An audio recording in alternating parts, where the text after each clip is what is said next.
What is a mystical experience? Can anyone have one? Are they even real, or are they just some made-up fantasy? In this podcast, we're going to explore the mystery, the wonder, and the literal mind-blowing science of the mystical experience. You're going to love this.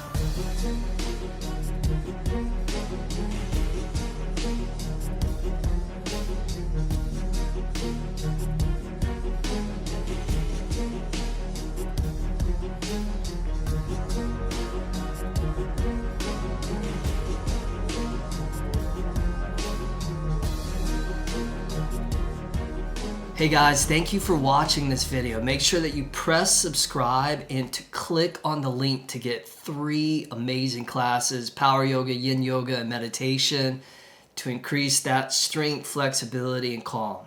All right, let's jump into the video. Welcome to episode number 70, Understanding the Mystical Experience. This is your host, Travis Elliott, and welcome back to another episode of the Be Ultimate podcast. It's an honor to meet again. It's an honor to get to dive into some really powerful knowledge. You guys are going to love this one. Make sure that you click subscribe, leave a comment, leave a review, take a screenshot, share it on Instagram, tag me, and who knows, maybe I'll reshare it with my community as well. So let's go ahead and jump into this subject of mysticism. What is mysticism? Mysticism is exploring the world beyond the 5 senses and understanding that we are more than just this limited physical body, and that the universe is more than just material stuff. Now, I would never share anything with you guys that I haven't experienced and verified for myself within my own practice. In fact, I would say that my mystical journey began back at the age of 9 years old when I started meditating. And I remember doing these meditations and going to these worlds or these dimensions, however you want to call it, that existed beyond the senses. And so at that young age, I was, I guess, exposed to this vision that there is more than meets the eye. And we know that human senses are only detecting a small amount of data and information on the spectrum of reality. And yet as humans, we think that what we perceive is all that there is. But it's these practices of yoga and the Taoist philosophy and many of the ancient wisdom cultures that had these practices that took us beyond that which limits us. I've also had mystical experiences in yoga classes and kirtan and chanting mantras over and over and over again. I remember one time we were doing a chant at the end of a yoga class. I was a student in this class, so it was right after I discovered yoga. And I remember having this outer body experience. It was so wild. I started to float above and out of my body until eventually I was on the ceiling of the studio, and the ceiling was probably about maybe 15 feet, so it's pretty high up there. And I was just gazing down on me and the whole entire class, and I just felt this unending rapture of joy and bliss. I've also had the honor of being in the presence of saints and gurus. I believe that the greatest guru is the guru that exists inside of you. I don't think that you should ever be dependent on an external teacher. I think that the greatest teachers are the ones that point you back to your own inner teacher. But at the same time, you know, I've learned a lot from these wise men and these wise women. I remember one time I went to go see a saint. She was from Indonesia, and she was visiting Los Angeles, and you go and you receive what's called Darshan. And Darshan is when the guru or the saint blesses you with this universal force of energy. And some do it through hugging. You may have heard of the hugging saint Amaji. Some do it by gazing into your eyes.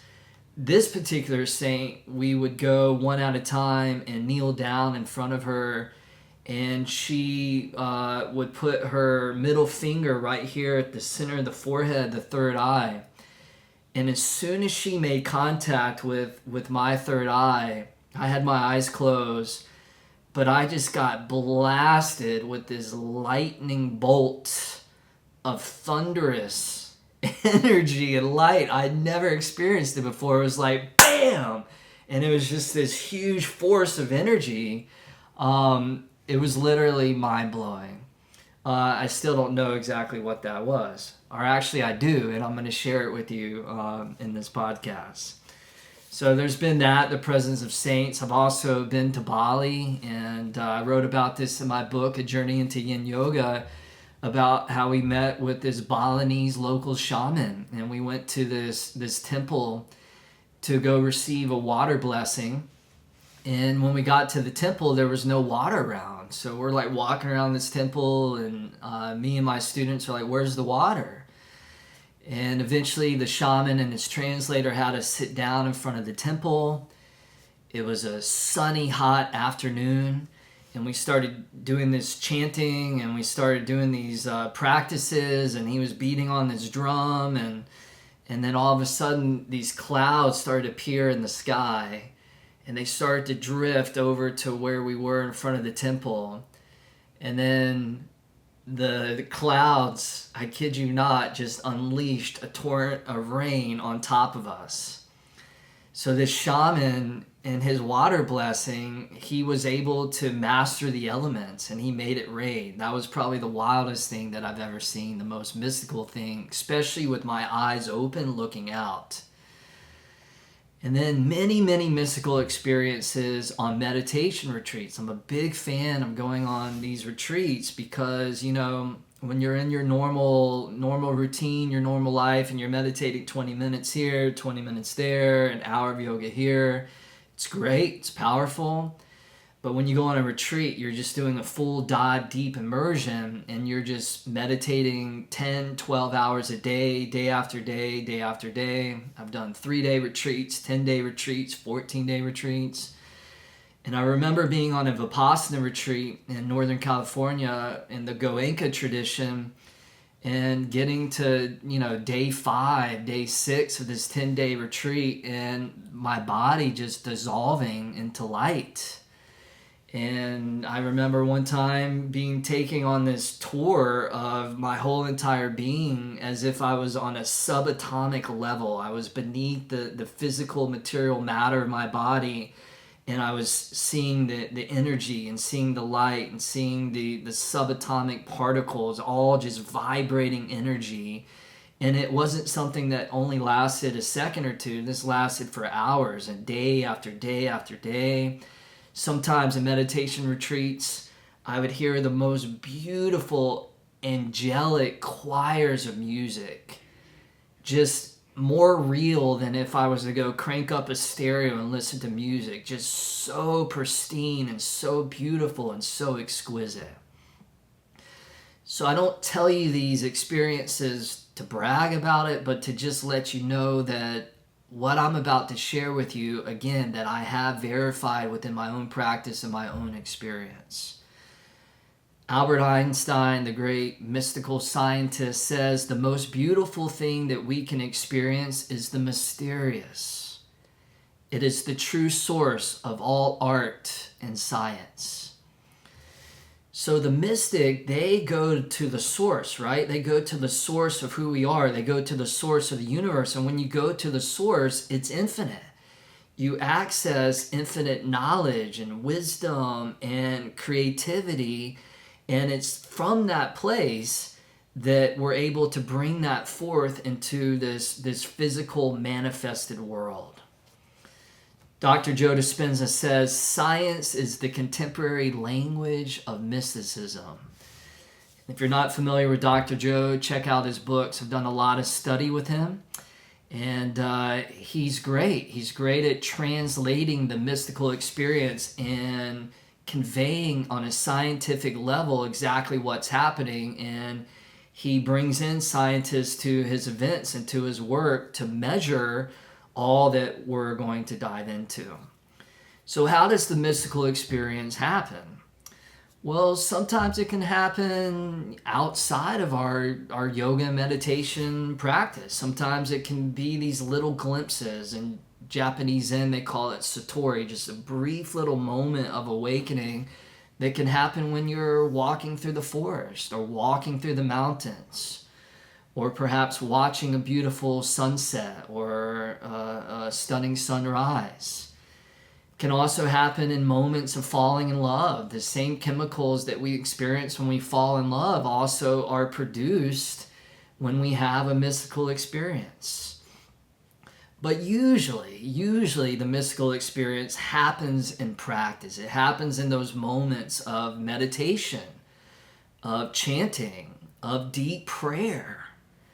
So this mystical experience is really, we really see it in all the cultures and even all the religions. There's Christian mystics, there's Islamic mystics, there's the Hindu mystics, the Buddhist mystics, there's the agnostic mystics.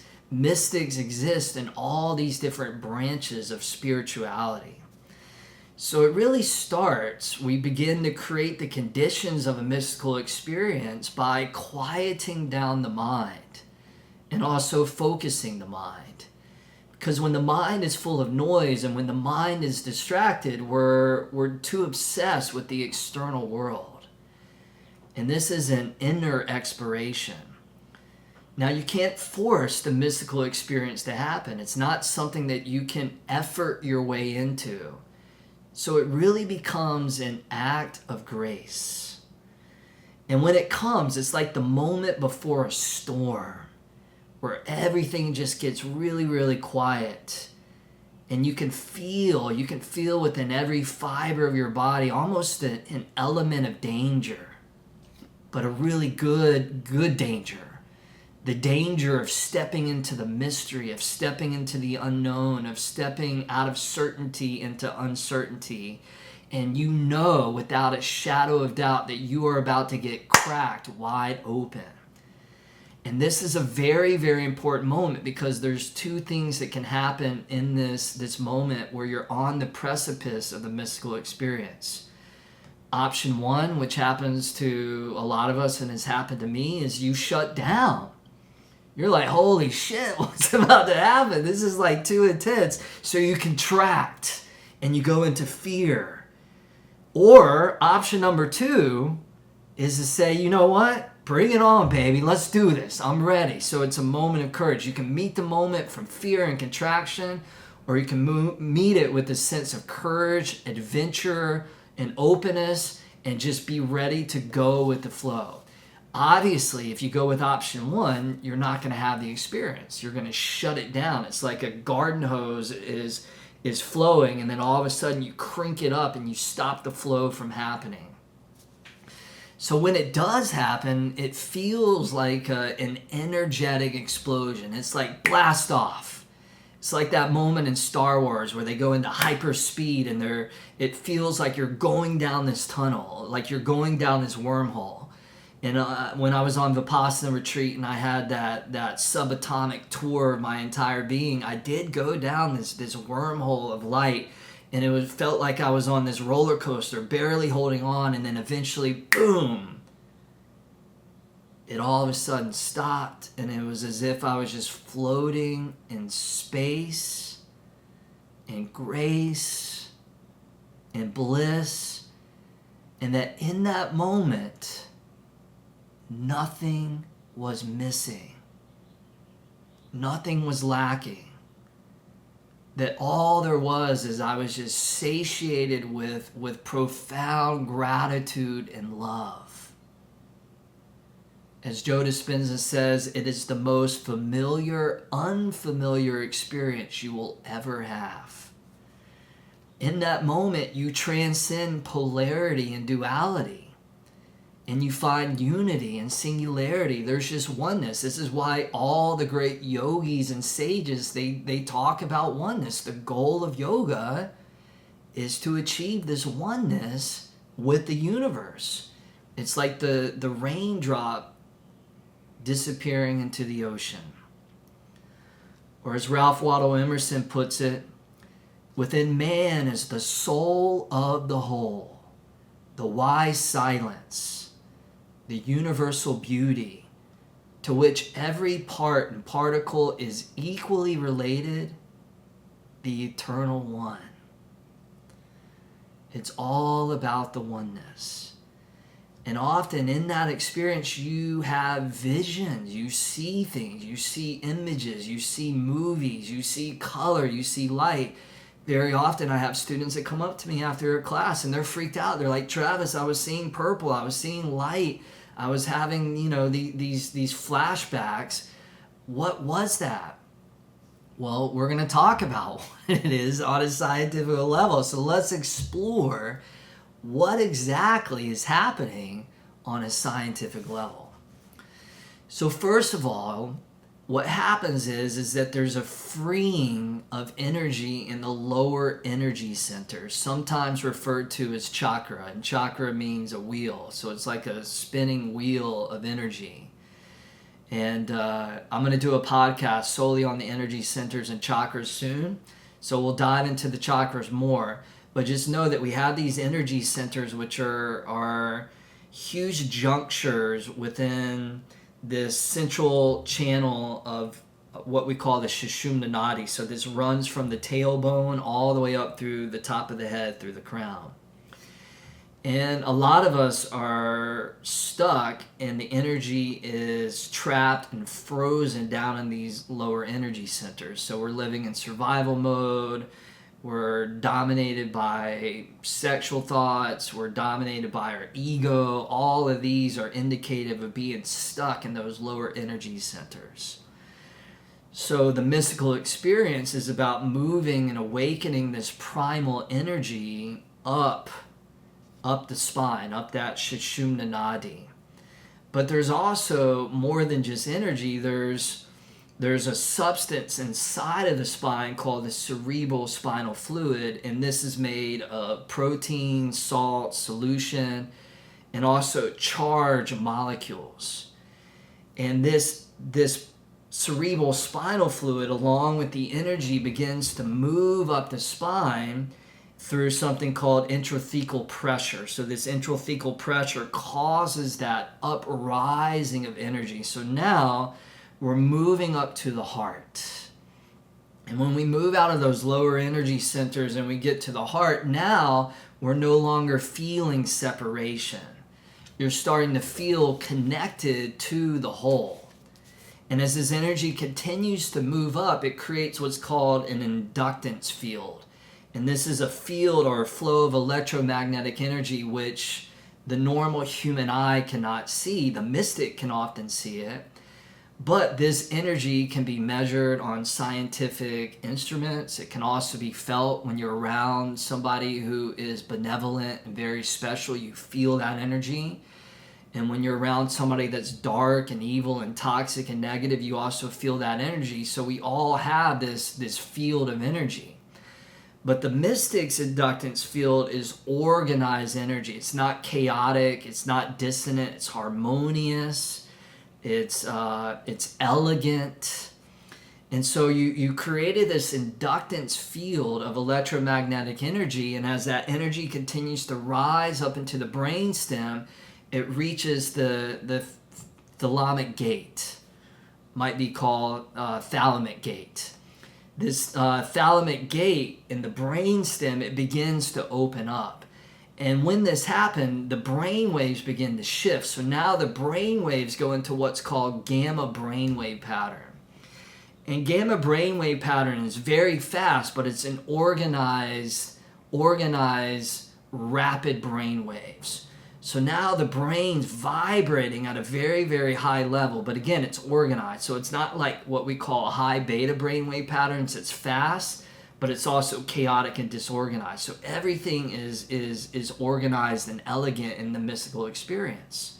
So now the brain waves are in that gamma brainwave pattern, and the pineal gland, it releases metabolites, which then switches off the analytical mind.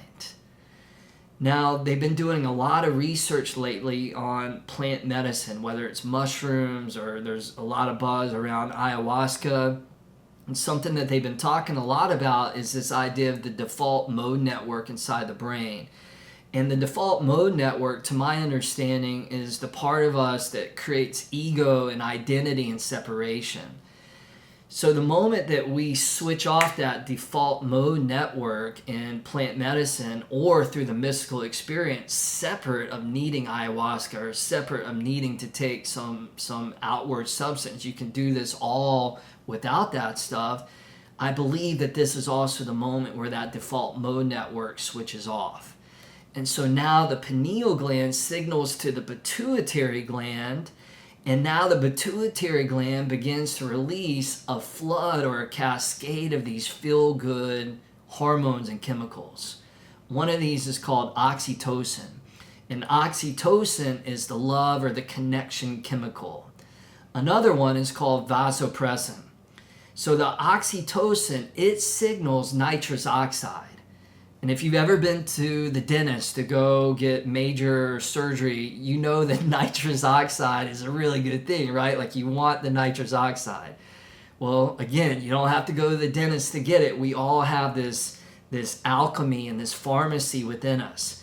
So the oxytocin signals the nitrous oxide, and then what happens is the heart blasts open and the arteries dilate. And what do you feel in that moment? You feel gratitude, you feel love, you feel bliss, you feel ecstasy, and you feel it deep in your heart. Ramana Maharishi says the heart is the center from which everything springs. So now all this source energy gets unleashed, and you're just feeling it, and it's literally reverberating through every muscle, every bone, tendon, ligament, bone, cell in the body is just satiated with this bliss, this ecstasy. In yoga we call it ananda. And then that vasopressin, it causes the cells in the body to attract more water. And water is the perfect medium for electromagnetic energy. So now on a deep cellular level, the microtubules in the cells begin to vibrate faster, right? It's like those gamma brainwaves. You're just vibrating so fast that you get faster than the speed of light. And this is huge because now you've gone from matter into energy. You've moved beyond the physical material because you're vibrating at such a fast level within those microtubules. And this is why saints often have a glow. You know, I've seen saints in huge ballrooms and conferences, and they have a light that's filling up this massive amount of space. It's because they're vibrating on a different frequency than the normal average person. They're in a constant space of being in this mystical experience. So now the pineal gland, it picks up that frequency that's faster than the speed of light. And then melatonin gets an upgrade.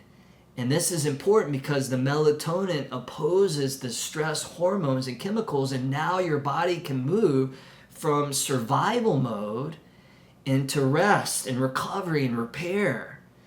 And your pineal gland begins to transduce that high frequency. So your pineal gland's like a communication or a radio tower that's picking up a frequency from the cosmos, from the universe, and then it begins to expand the horizon of your mind.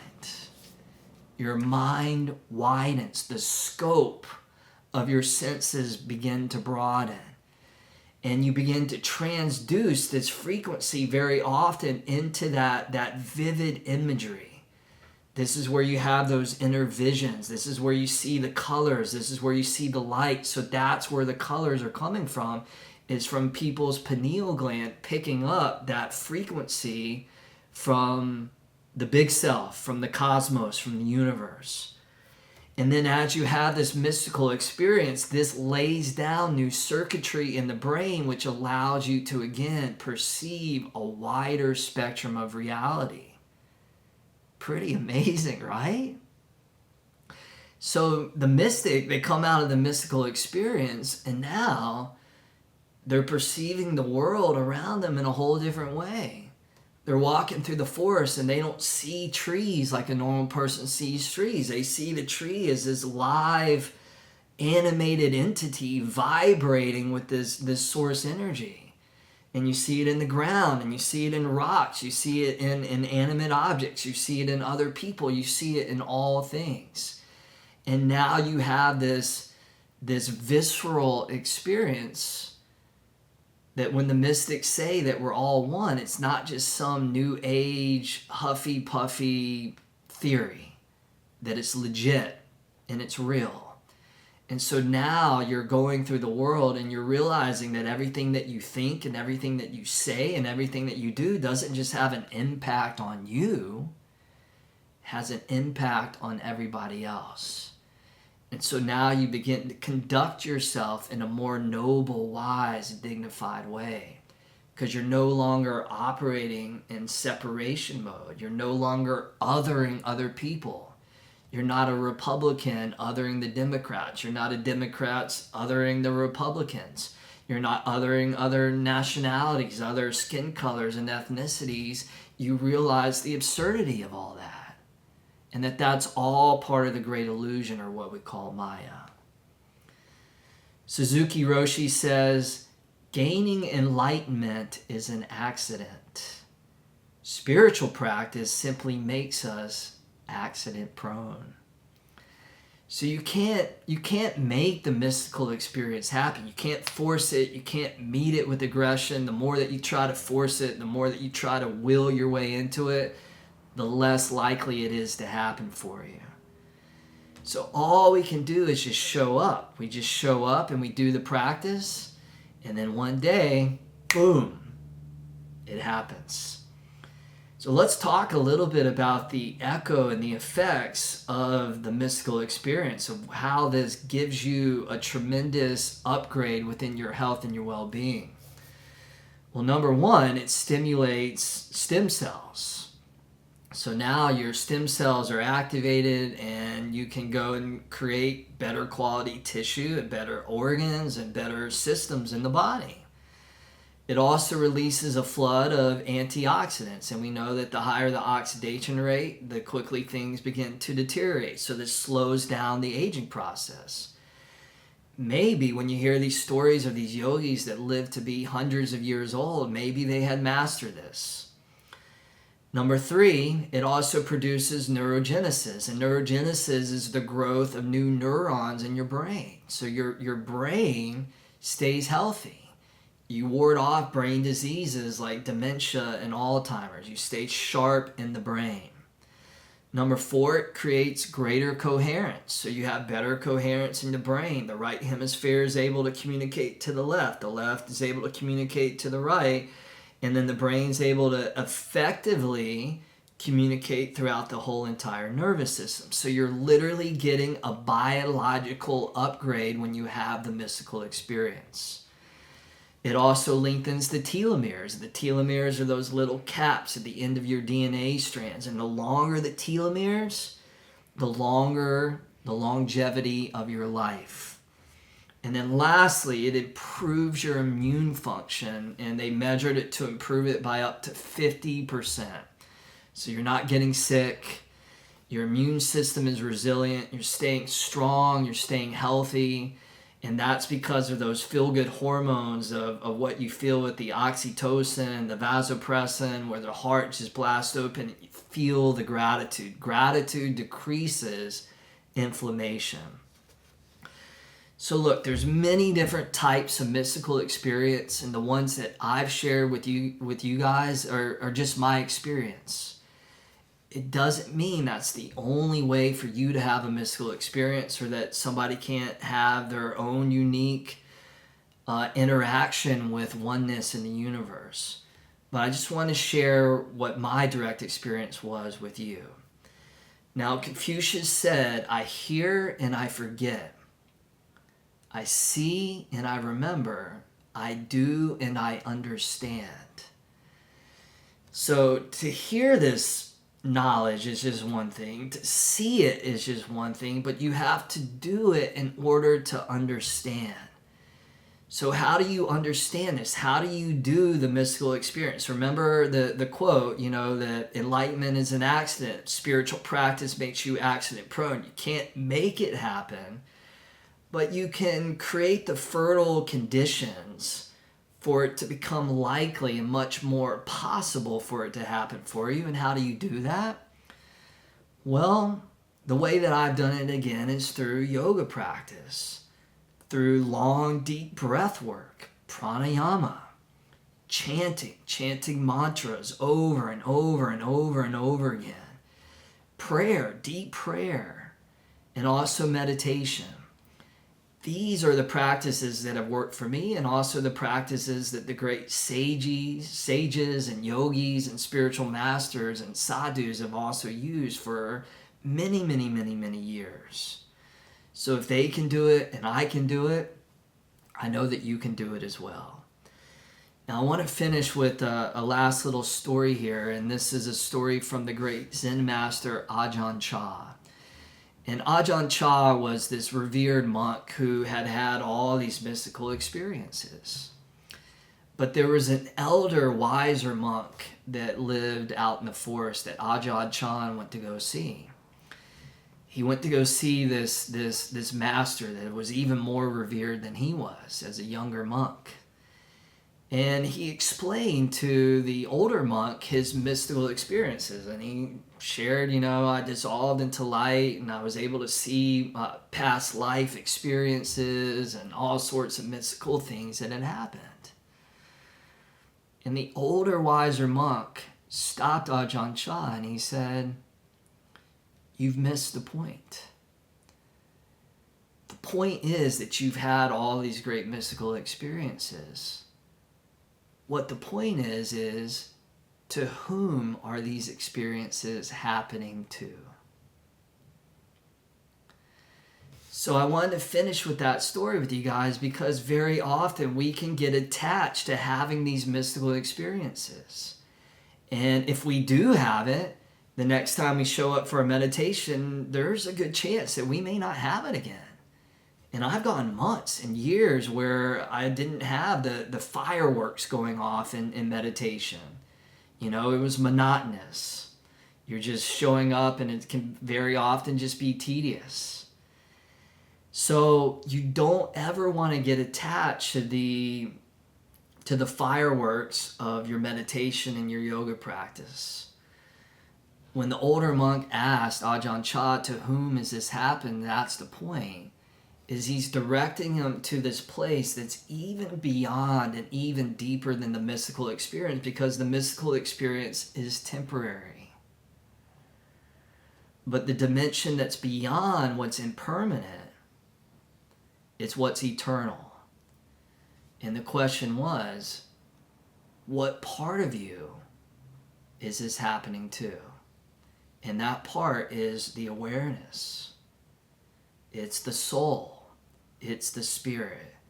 And ultimately in spiritual practice and mystical practice as well, this is where we want to get to. It's like if you want to go from Los Angeles to New York and you get sidetracked into Chicago or Las Vegas because of all the lights and all the fireworks, we want to make sure we get all the way to our final destination beyond the fireworks. I hope that makes sense. So thank you guys for tuning in to another episode of the Be Ultimate Podcast. That's it for this one. If you like the podcast, do me a favor. Take a screenshot, share it on social media, on Instagram. Make sure that you click subscribe. Leave me a comment. Leave me a review on Apple iTunes. Greatly appreciate those. And we will now finish with the ultimate prayer. May we bring strength where there is weakness. May we bring courage where there is fear. May we bring compassion where there is suffering. And may we bring light where there is darkness. May we be ultimate.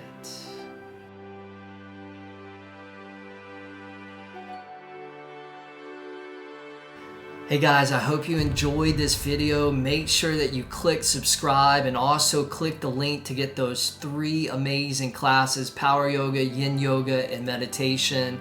See you next time.